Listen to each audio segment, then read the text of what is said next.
We're gonna do this like we do every time.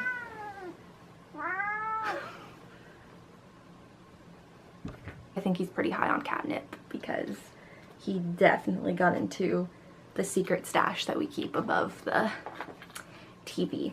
Hi, hello! Today we are going to be talking about my top 5 books of 2018. Basically, the only video that has been in my subscription box since New Year's Day.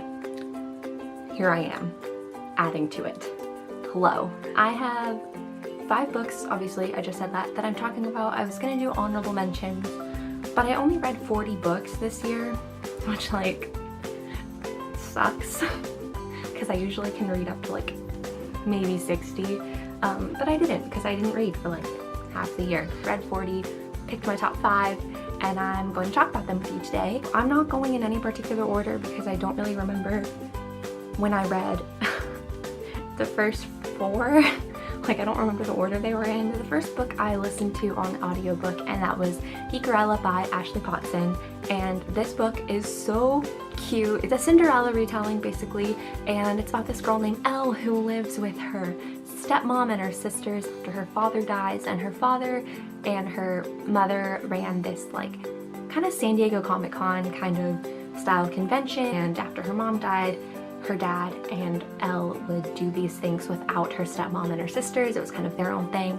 And then, of course, when Elle's father passes away, her stepmom tries to take it all away from her. I can't really explain it, but there's, like, a romance in it, and it's so cute. She, like, meets this famous actor by chance, and, like, I don't know, whatever.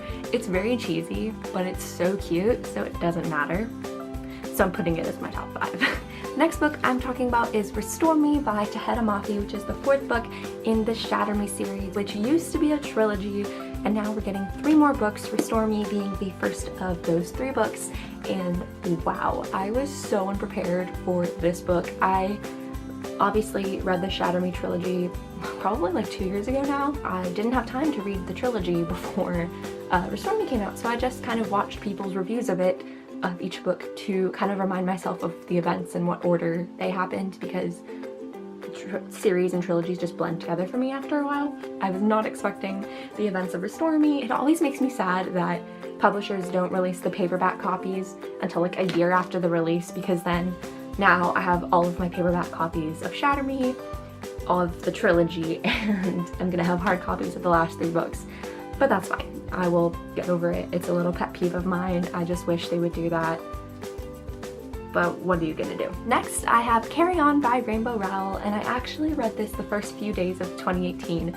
So when I saw it on my Goodreads challenge listed as the first book I read, I was like, no, I could have sworn I read that in 2017. But actually, it was my New Year's Day read of 2018. Carry On follows a boy named Simon as he goes through wizarding school, kind of similar to Hogwarts, kind of not. So this book is a companion novel to Fangirl by Rainbow Rowell, whereas the Simon Snow universe is the fictional universe of that, kind of like Harry Potter is to us, Simon is to Fangirl, if that makes sense.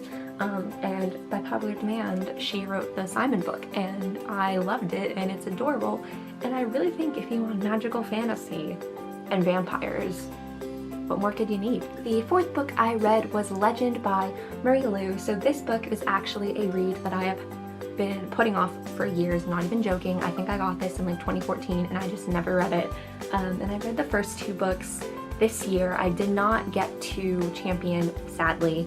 I'm staring at it. It stares at me at my bookshelf every day and taunts me. Hopefully I can get to it sometime this year, so I can finish off the trilogy. Of course, I'm gonna have to Google the events of the first 2 books because, like I said, they all jumbled together after a while, but I am looking forward to finishing the trilogy. And lastly, the book that is basically on everyone's list this year, I would get it down, but it's on the top shelf, and I don't want to pull a chair over and go get it, but that is Queen of Air and Darkness by Cassandra Clare, the final book in the Dark Artifices trilogy, which is like the 3rd series in the Shadowhunter Chronicles. I'm probably gonna have a whole separate video on Queen of Air and Darkness because, wow, there was a lot going on in that book. It's like 900 pages. It took me way longer than I thought, and I actually just plowed through the last like 400 pages on New Year's Eve and finished it because I was just putting it off and putting it off because I did not want the series to end. And I am so excited for the next series, which I don't even know if it's going to be the last hours or Wicked Powers, or if they're coming out relatively at the same time.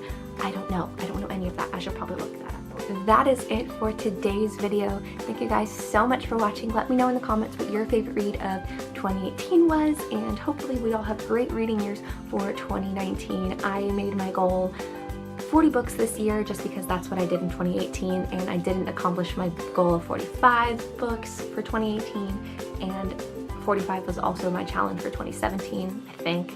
I actually don't remember.